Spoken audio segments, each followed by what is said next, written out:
Hello everybody and welcome to another episode of Recap of Thrones.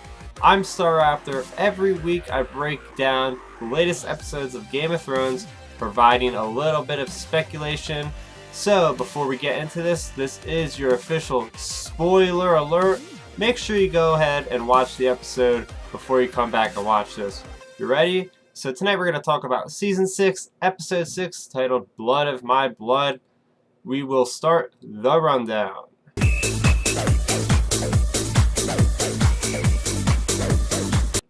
So we start off beyond the wall.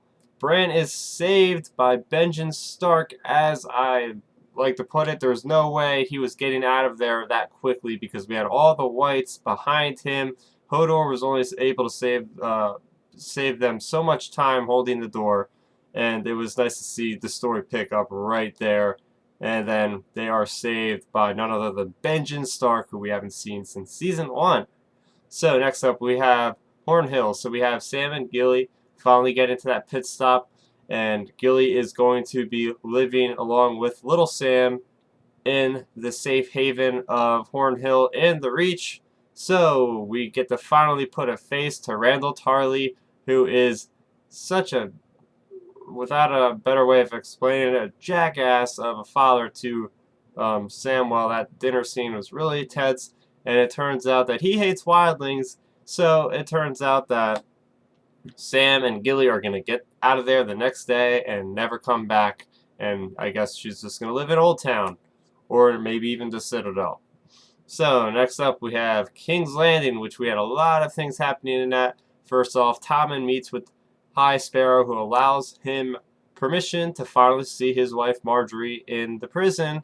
And when he meets her, he talks about how his ideals have changed thanks to High Sparrow. He's more open to the religion and, the religion of the Seven and all that. And then next after that, we do see Jaime Lannister confronting the procession. I don't know what you're going to call it. The atonement, where Marjorie's about to walk out just like Marjorie did. Well, Jaime comes in, perfect timing, interrupts it, and brings him the entire Tyrell army behind him to kind of bluff, or not really bluff, because they were going to have blood there. They were going to massacre those sparrows, and it turns out that the High Sparrow didn't want to die quite yet, because he had another plan in his pocket. So he beckons Tommen to come out of there, and basically says that Tommen declares that the Seven, the religion, and the state are now one. They're going to collaborate together. So Tommen's first act of this new regime is to basically disband Jaime Lannister, the captain of the Kingsguard, from his duty. So now Jaime Lannister then speaks with Cersei, who now wants him to lead the Lannister army to take glory for their house name. So his first mission will be going to Riverrun that Blackfish had recently reclaimed, and to get them out of there. So a lot of things happened in King's Landing this week. Next up, we had Arya, who is attending that play again to kind of basically put an end to this actress that some mysterious person once dead. So it turns out she has a change of heart, and she decides not to kill this actress, and now has a death mark on her. So she basically is going to run away now. We go to a familiar place we haven't been to a while, the twins. That's right, Walder Frey is back in action again, and he is just as an asshole as he was ever before. So he obviously wants to take back Riverrun, which is now being held by the Blackfish, as I mentioned before. So now he's teaming up with the Lannisters, Jaime Lannister, to basically take that back from them, because apparently they still have that pact going on from years and years prior with the Red Wedding.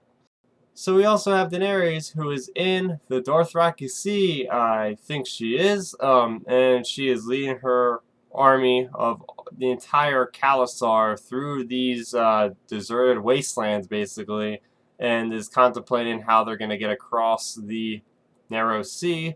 And who finally shows up? It is none other than Drogon. So yes, we see her mount Drogon in front of all the Dothraki, and they are amazed.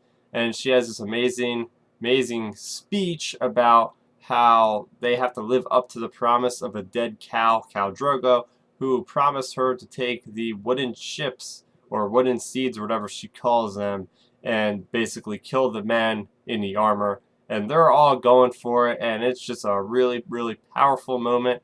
Now, who will provide the ships?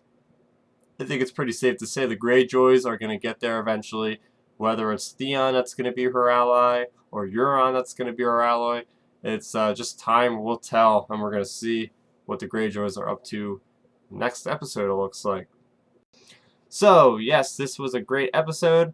A little slower than most, but it was definitely up there with the rest of this season. So I am going to go over everything. I really, really enjoyed my strengths of the episode. So first off, I really, really dug that beginning. First off, like I mentioned before, them picking up right after the episode closer with Hodor last week. We have Bran having flashbacks, and his flashbacks were really interesting because he couldn't process, I guess, the three-eyed raven from last week basically just supplanted him with all these memories really rapidly so he could kind of flesh them out and go back further because there wasn't much time. So we're seeing stuff like him seeing his father's death, Ned Stark being beheaded.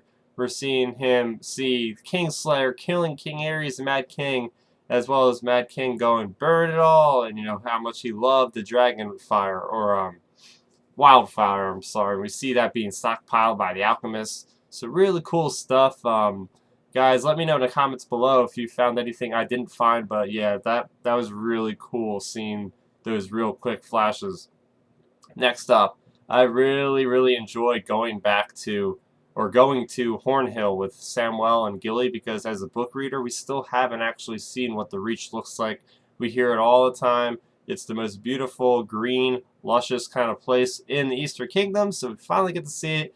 Beautiful, beautiful home that basically Samwell comes from. His family is all kind of, it's funny because the way they are in the Reach is just so carefree. They have no clue really what else is going on. It doesn't seem like there's really a war going on. They have all these servants. They're just taking their time talking about dresses, talking about going out and hunting. Like, it just seems like it's a great life over there in the Reach. Definitely a place I would like to live if I was ever in Game of Thrones. Really nice. Next up, we have Arya Stark, which I mentioned earlier, the play. So the play is really interesting because it's pretty much like a satire, like almost a fourth wall breaking kind of thing for this show because it's like it's like basically a satire on making fun of the show basically, but inside the actual TV show. So I really enjoyed that and seeing Arya actually smile. I mean, I don't really think we see many people smiling at all anymore in the show because everybody's dying or everybody's being tortured. So it's kind of nice to see that. And now that Arya Stark is actually going to be getting the hell out of Bravos, which it seems like she's been dragging her feet a little bit, she finally come to the conclusion after she reached for Needle, that was it. You know, she is going to be Arya Stark still. Where will she go? What do you guys think she's going to kill first? Let me know in the comment section below.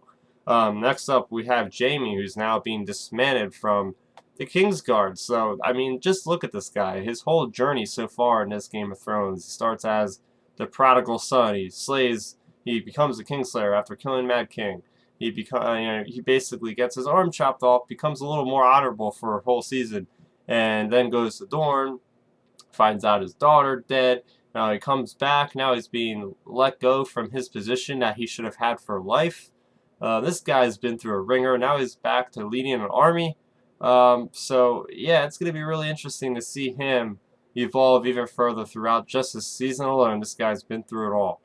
So, if you guys still rooting for Jaime, let me know in the comment section below. For me, he's becoming kind of the same as he was before. You know, he's becoming this bitter kind of guy. He's been in King's Landing too much. I think it's a good thing for him to take a little road trip at this point because we did see Tommen saying he's forbidden to coming back to the city or staying in it. So he's not going to be there for who knows when. And finally, finishing up my strengths of the episode is holy crap, we get the reveal of Cold Hands. And we also get the reveal that Cold Hands is none other than Benjen Stark from Season 1.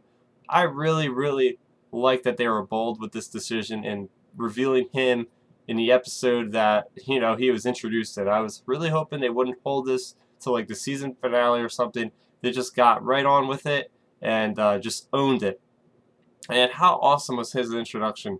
Spinning the, I think it's called a flail, with the flaming flail, just annihilating the whites. Just awesome, just badass. And it's just so cool seeing actors. And I meant to mention this with the phrase. They had Edmund, or I think it's Lord Edmure return. He hasn't been in there since season 3.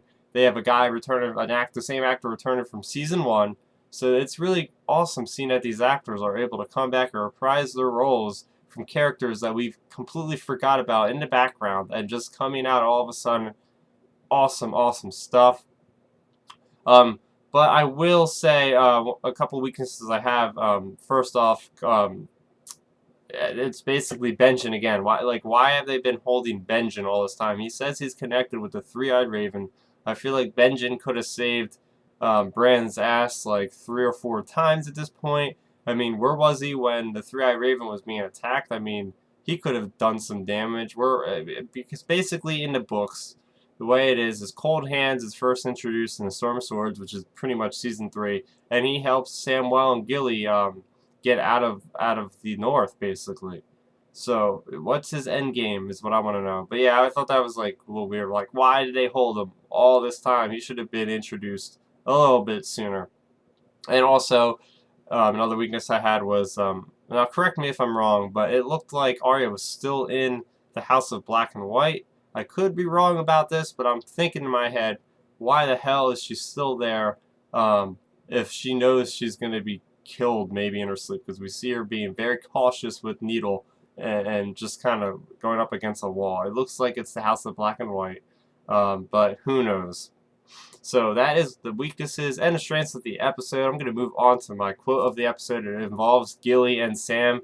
So when they are about to leave Hornhill, Gilly says, "Sam, will he come for it?" And this is pertaining to the sword. And he basically replies, "He can bloody well try." I just absolutely love how much of a backbone that Samwell has gotten since season 1. I mean, and I loved also how Gilly stood up for him, saying he killed Uthen, he killed the White Walker, and they just kind of laughed. Like his brother and Randall and his father, Randall Tarn, just kind of laughed and just said, you know, "You're just lying your teeth out here." And it was just great seeing her react to that.